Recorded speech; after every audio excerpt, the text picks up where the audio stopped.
श्री स्वामी समर्थ. नमस्कार मंडळी, स्वागत आहे तुमचे माझ्या यूट्यूब चॅनलवरती. आजचा दिवस तुम्हाला खूप छान सुखाचा आनंदाचा जाओ हीच मी स्वामींच्या चरणी प्रार्थना करते आणि आजच्या नवीन व्हिडिओला सुरुवात करते. येत्या 13 ऑगस्टपासून पवित्र अशी श्रावण महिन्याची सुरुवात झालेली आहे आणि येत्या 24 ऑगस्टला दुसरा श्रावण सोमवार आलेला आहे. श्रावण हा महिना अत्यंत पवित्र आणि शुभ मानला जातो. हा संपूर्ण महिना भगवान शिवशंकरांना समर्पित आहे. वर्षभरात येणाऱ्या 12 महिन्यांपैकी श्रावण महिना हा सर्वश्रेष्ठ महिना मानला जातो. या महिन्यात येणाऱ्या प्रत्येक दिवसाला एक विशेष महत्त्व देखील दिलेले आहे.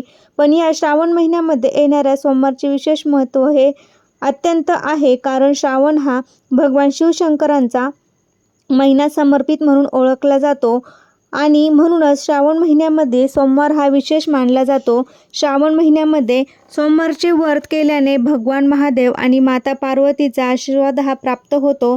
त्यांच्या कृपेने जीवनातील सर्व समस्या ह्या दूर होतात, सर्व इच्छा मनोकामना पूर्ण होतात.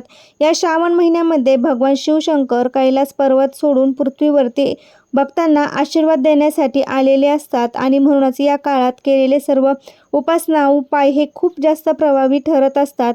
भगवान महादेव हे अत्यंत भोळे देवता आहेत. हे आपल्या भक्तांच्या अगदी छोट्या हाकेला सुद्धा धावून जातात असतात आणि म्हणूनच या दिवशी व्रतासोबत काही उपायसुद्धा केले जातात. उद्या श्रावण सोमवार तुम्ही उपवास नाही केला तरी चालेल, पण अंघोळीच्या पाण्यामध्ये टाका ही एक वस्तू सर्व दोष अडचणी नकारात्मकता दूर होईल. 7 पिढ्यांचे दारिद्र्य नष्ट होईल. किती कठीणातील कठीण इच्छाही तुमची पूर्ण होईल.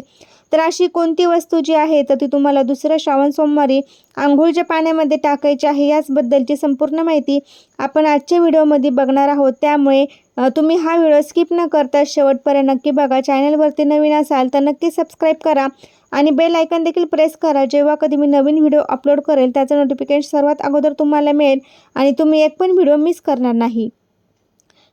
त्याचप्रमाणे आपल्याला हा उपाय कसा करायचा आहे याची आपण थोडक्यात माहिती जाणून घेणार आहोत.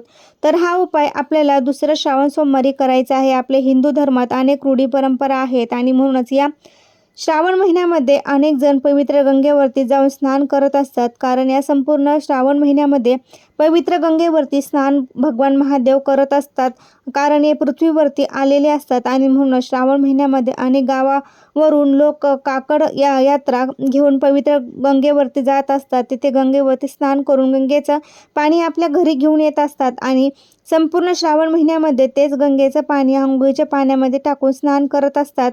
गंगेचं पाणी हे श्रावण महिना इतका पवित्र आणि शुभ मानला जातो. या श्रावण महिन्यामध्ये आपण भगवान शिवशंकरांना सुद्धा या गंगाजलाने अभिषेक करत असतो. गंगेचं तीर्थ हे खूप जास्त पवित्र मानलं जातं आणि म्हणूनच या महिन्यामध्ये स्नानाला अनन्यसाधारण महत्त्व दिलं जातं. जर तुम्हाला शक्य असेल तर तुम्ही दुसऱ्या श्रावण सोमवारी पवित्र गंगेवरती जाऊन स्नान करा, पण सर्वातच शक्य असतं असं नाही.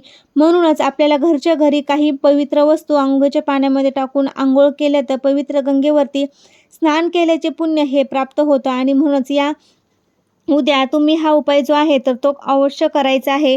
घरातील अगदी लहान मुलांपासून ते मोठ्यांपर्यंत सर्वांनी हा उपाय करायचा आहे. बघा, अनेक लोक वैदिक शास्त्रात विश्वास ठेवत असतात. ज्योतिषशास्त्राच्या रोजच्या जीवनात वापर जर आपण केला तर चांगलेच आरोग्य, सुख, समृद्धी वाढते. संपत्ती आणि नातेसंबंध हे चांगले घट्ट होत असतात. करिअरमध्ये व्यवसायामध्ये चांगल्या संधी आपल्याला मिळत असतात. ज्योतिषशास्त्रानुसार जर तुम्ही ही काही वस्तू अंघोळीच्या पाण्यामध्ये टाकले तर तुम्हाला आयुष्यात यश, पैसा आणि प्रसिद्धी मिळण्याची मदत होईल. हा उपाय इतका प्रभावी आहे की तुम्ही श्रद्धेने हा उपाय जर केला तर तुमचं भाग्य उज्ज्वल, मनामध्ये तुम्हाला यश मिळू लागेल. हे उपाय तुमच्या जीवनातील येणाऱ्या सर्व अडचणी दूर करत असतात, मदत करत असतात आणि योग्य दिशा मार्ग हे दाखवत असतात. दुसऱ्या श्रावण सोमवारी पुत्रता एकादशी आलेली सुद्धा आहे आणि या दुर्मिळ महायोगामुळे जो दुसरा श्रावण सोमवार जुळून आलेला आहे आणि म्हणूनच आपल्याला हा उपाय जो आहे तो अवश्य करायचा आहे.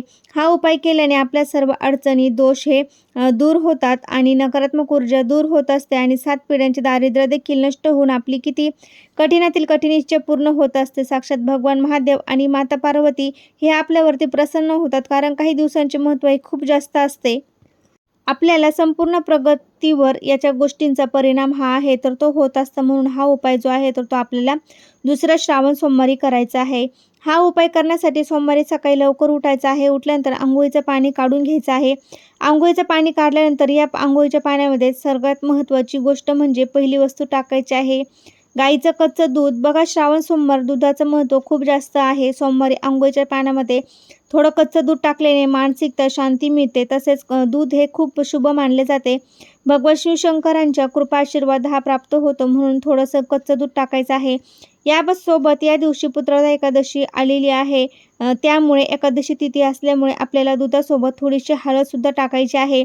एकादशीच्या दिवशी अंघोळीच्या पाण्यामध्ये हळद टाकल्याने गुरुग्रह हा मजबूत होत असतो. हळदीच्या पाण्याने स्नान केल्याने संपत्ती वाढते आणि धार्मिक मान्यता आहे आणि म्हणूनच थोडीशी हळदसुद्धा टाकायची आहे. त्यासोबत तुमची पुढची वस्तू जी आहे गंगाजल, तर हे गंगाजल आपल्याला टाकायचं आहे. ही गंगाजल खूप मोठं महत्त्व आहे. त्यामुळे या दिवशी गंगाजलाचे 2-3 थेंब आपल्याला अंघोळीच्या पाण्यामध्ये टाकायचे आहेत. ते टाकल्याने पाप आहे तर मूलमूत्र नष्ट होतात. तसेच तीर्थस्नानाचे पुण्य हे प्राप्त होते.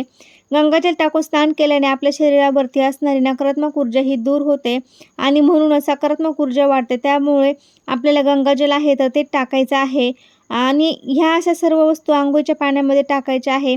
जर तुमच्याकडे पवित्र गंगेचं पाणी नसेल तर हरकत नाही. जिथे कुठे पूजेचे साहित्य मिळते तिथे गंगाजलची बॉटल हे आपल्याला उपलब्ध होते तर ते आणून आपल्याला टाकायचे आहे आणि हे सर्व वस्तू टाकून आपल्याला अंघोळ करायची आहे. त्यासोबत थोडेसे चिमूटभर काळे तीळ टाकायला अजिबात विसरायचं नाही आणि ह्या सर्व गोष्टी टाकून आपल्याला सोमवारी अंघोळ करायची आहे. आणि ही अंघोळ केल्यानंतर सोमवारी भगवान महादेवाने एक धान्य शिवामूठ म्हणून आपल्याला तीळ आहे तर ते अर्पण करायचं आहे. दुसरं श्रावण सोमवारची शिवामूठ तीळ आहे. म्हणूनच आपल्याला थोडेसे काळे तीळ अंघोळीच्या पाण्यामध्ये देखील टाकायचे आहे.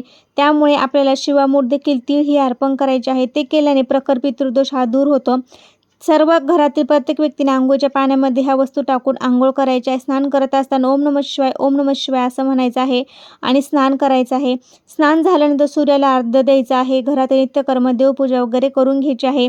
देवघरामध्ये शिवलिंग असेल तर शुद्ध पाण्याने पंचामृताने अभिषेक करा आणि शिव मंदिर असेल जवळ तर तिथे जाऊन आपल्याला शिवावरती आपल्याला 1 लोटा जल अर्पण करायचं आहे. जल अर्पण करत असताना थोडंसं कच्चं दूध टाकायचं आहे. त्यासोबत थोडंसं गंगाजल आणि तीळ टाकायचे आहे आणि हे जल अर्पण करायचं आहे. बेलपत्र अर्पण करायचे आहे. धूपदीप अगरबत्ती सर्व वस्तू घेऊन जाऊन आपल्याला विधिवत पूजा आहे तर ती करून घ्यायची आहे. यानंतर तुमच्या घरामध्ये एक असं छोटे जर तुमच्या मनामध्ये एखादी छोटी इच्छा असेल तर ती शिवाला प्रार्थना करून ती आपल्याला इच्छा आहे पूर्ण होऊ द्या असं म्हणायचं आहे आणि हा उपाय आपल्याला उद्या नक्की करायचा आहे. पांढरे तीळ देखील आपल्याला शिवामूठ म्हणून उद्या अर्पण करायचे आहे. तर अशा ह्या सर्व वस्तू आपल्याला अर्पण करायच्या आहे. अर्पण केल्याने आपल्या मनातील प्रत्येक इच्छा ही पूर्ण होईल आणि शिवांचा आशीर्वाद प्राप्त होईल. त्यासाठी घरातील छोट्या मोठ्यांनी सर्वांनी अंघोळीच्या पाण्यामध्ये ह्या वस्तू टाकून अंघोळ करायची आहे. थोडक्यामध्ये मी तुम्हाला दुसऱ्या सोमवारी कोणती वस्तू अंघोळीच्या पाण्यामध्ये टाकायची आहे याची माहिती दिलेली आहे. कसा वाटला व्हिडिओ ते कमेंटद्वारे नक्की सांगा. तुम्हाला व्हिडिओ जर आवडला असेल तर मित्रपरिवारामध्ये शेअर करायला विसरू नका. श्री स्वामी समर्थ. धन्यवाद.